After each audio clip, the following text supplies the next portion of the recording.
औज़ुबिल्लाहि बिस्मिल्लाहिर्रहमानिर्रहीम। अस्सलाम वालेकुम दोस्तों, वसीम राजपूत ला लाइट्स ऑनलाइन में हाजिर खिदमत है। आज का जो टॉपिक है, हिबा की मनसूखी का अख्तियार किसको है, महकमा माल को है या कि अदालत को है, इस बारे में हम डिस्कशन करेंगे। हिबा, अगर कोई शख्स अपने बेटे या बेटी को हिबा कर देता है अपनी प्रॉपर्टी, अपनी ज़मीन, तो बाकियों को महरूम कर देता है, तो वो जो महरूमीन जो होंगे, प्रॉपर्टी से जो महरूम होंगे, उनको वो हिबा की मनसूखी के लिए जो इख्तियार होगा वो सिर्फ और सिर्फ सिविल अदालत को होगा।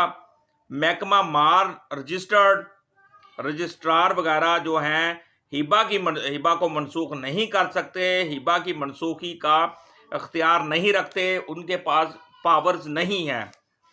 ये 2001 CLC 19 ये अदालती आलिया की जजमेंट है दोस्तों।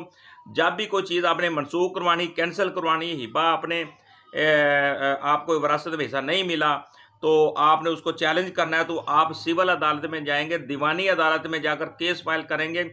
अपने इलाके में अपने वकील साहब के थ्रू आप केस फाइल करेंगे और हिबा की मनसूखी के लिए सिविल कोर्ट में आप केस फाइल कर सकते हैं।